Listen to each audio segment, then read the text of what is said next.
Hi, I'm Jonathan Fisher. I'm a senior lecturer in the International Development Department at the University of Birmingham. And like many of my colleagues here in the department, I'm really interested in foreign aid. So who gives it, where it goes to, what impact it has, what different kinds of forms that it takes, and the wider politics that inform all these issues. And my current research in that area with colleagues here like David Hudson and Nihir Desandi look at public opinion and foreign aid. Now, aid and development don't tend to get even a mention in most UK general election campaigns, though this year has been slightly different, and I'll talk a bit more about that in a moment. And there are three main reasons why we don't tend to hear very much about aid during elections. The first is that international development tends to be placed quite far down the list of priority areas by voters. So when people have been asked in public opinion polls to rank different policy areas according to importance for them, development tends to be at or near the bottom, well below areas like health and education and immigration, as you might expect.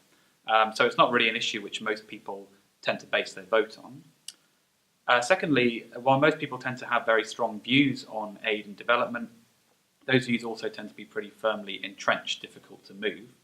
So public opinion surveys, again, tend to find that most people either generally support aid, see it as being a good thing that should be continued and defended as a point of principle, or they see it as a waste of money, that charity should begin at home and that aid should be reduced or abandoned altogether.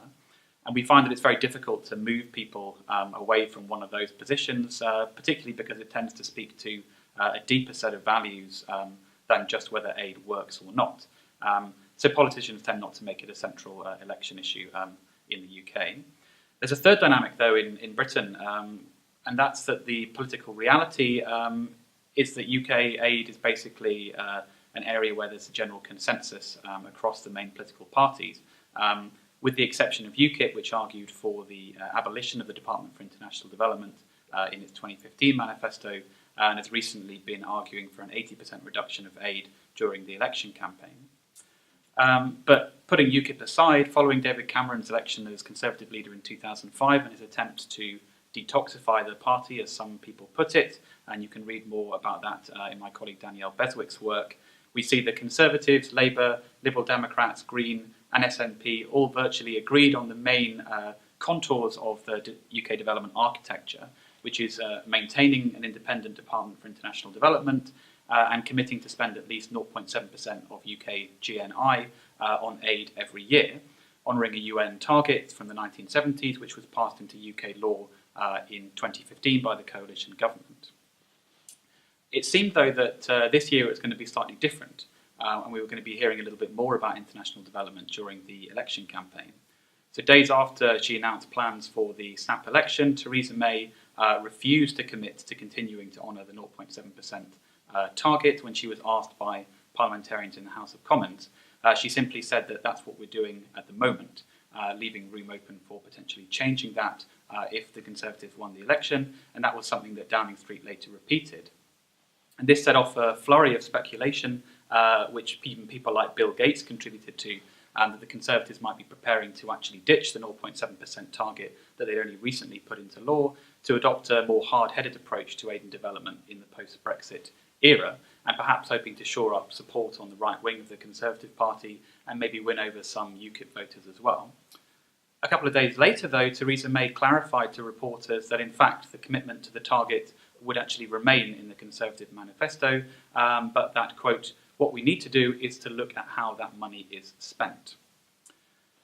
At the time of filming, the Conservative manifesto has not yet been launched, but the suggestion is being that what looking at how the money is spent means is thinking about spending aid more on and through the military and in support of stated national interests. And indeed, in the last couple of years, we've seen the amount of UK aid money which is being spent outside of the Department for International Development, so through the Home Office, through the Department of Business, for example, doubling. And at the moment, around a quarter of UK aid doesn't go through the Department for International Development. Now, whether this slight reframing of the aid agenda around national interest will draw any development sceptics towards the Conservatives on the 8th of June remains to be seen, though, as I've said, it remains pretty unlikely for a variety of reasons. A future Conservative government will also need to contend, if it's seeking to do this, with quite strict UK and OECD guidelines on what actually counts as aid.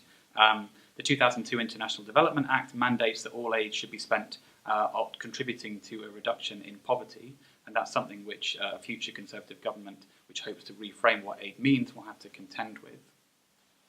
What I think is interesting, though, in this very brief moment of discussion about aid during the election campaign, is that even in this age of cuts, austerity and Conservative politics, foreign aid is still being defended and supported across the political spectrum.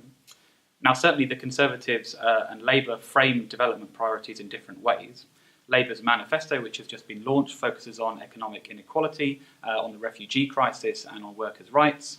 Conservative ministers have tended to focus more on aid as a mechanism for enhancing UK trade relationships, security, and broadly defined national interests. But I think it's noteworthy to emphasise that fundamentally, once again, as in 2015, both of the main political parties continue to commit to spending around £13 billion per year on development as a point of principle. Thanks very much.